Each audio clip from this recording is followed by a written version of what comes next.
Day. This video is to help you navigate the bluest eye.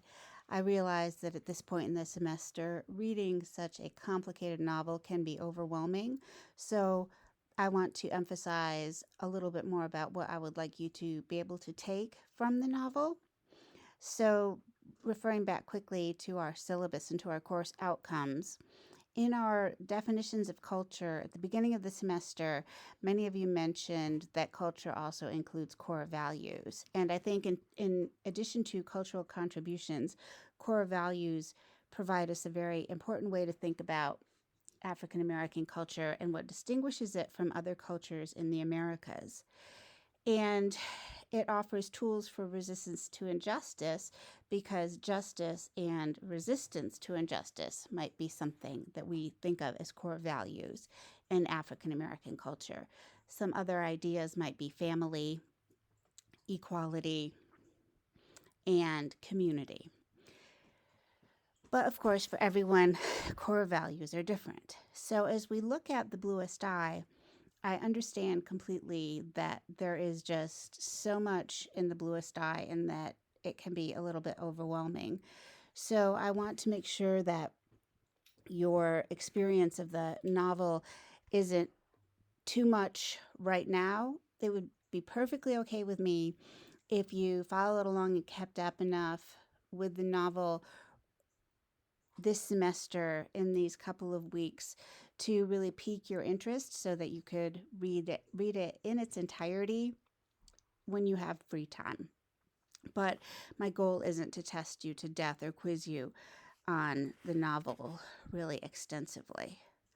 However, when we look at the novel, I think there are ways to consider the core values of the main characters and what the novel tells us about African American culture without necessarily needing to read it word by word.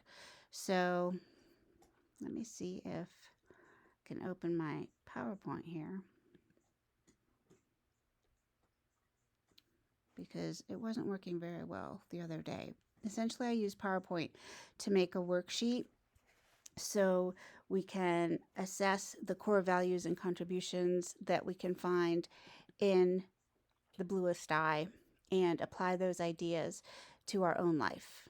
So one of the things that I think is great about the bluest eye is the way that it challenges the dominant culture. The reason I include so much information about the movies and imitation of life and all of the cultural references within the novel is that Claudia, the main character, the little girl who speaks at the beginning of every season or chapter of the book, is someone who is full of resistance to white supremacist or dominant American culture. Although she does get a lot of messages from the dominant culture about herself and her family, she is able to reject them. And one form of messaging that the emphasis on the movies in Hollywood really brings up is the messages about beauty, but also messages about family and love that suggest a particular ideal for American culture that doesn't really apply to everyone. Now, the alternatives to what the dominant culture has to say about their family, their personal beauty, their poverty or wealth are the important things that we find in the bluest eye.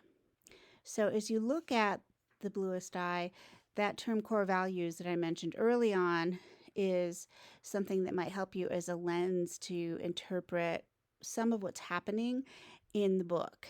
So if we think about Claudia, her core values include very strong sense of self-respect and a very strong love for her family.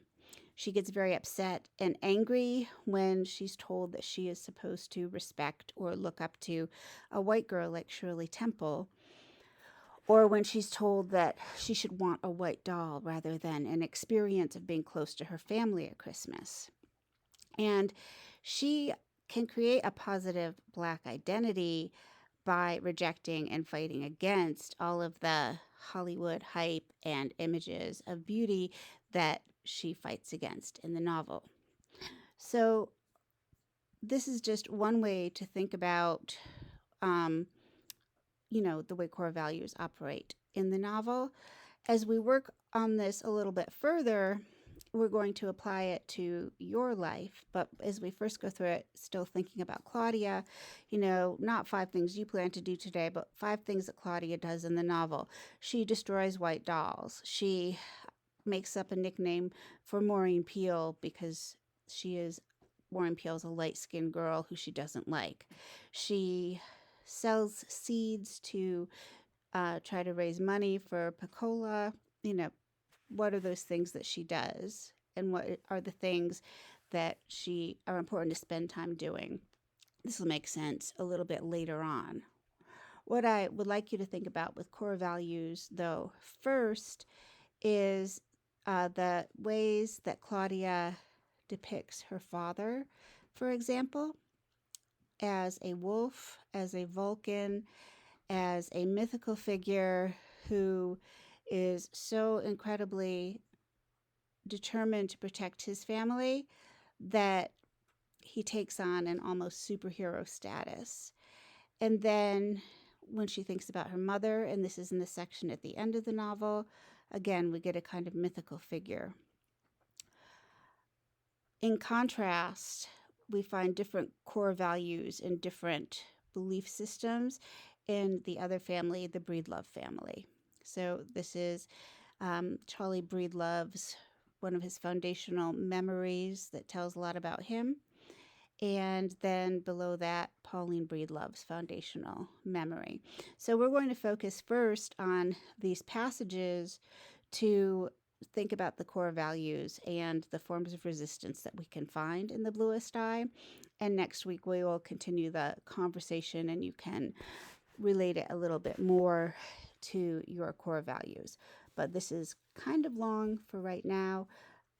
I just wanted to let you know that you can supposedly take all of these quizzes multiple times. I have fixed them all so that they are due multiple times.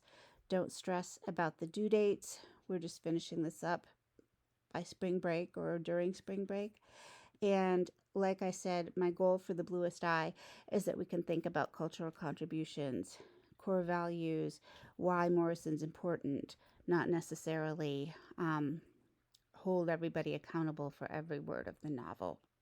So use the quizzes and use the other resources to take on the main ideas. Thanks for listening and have a great day.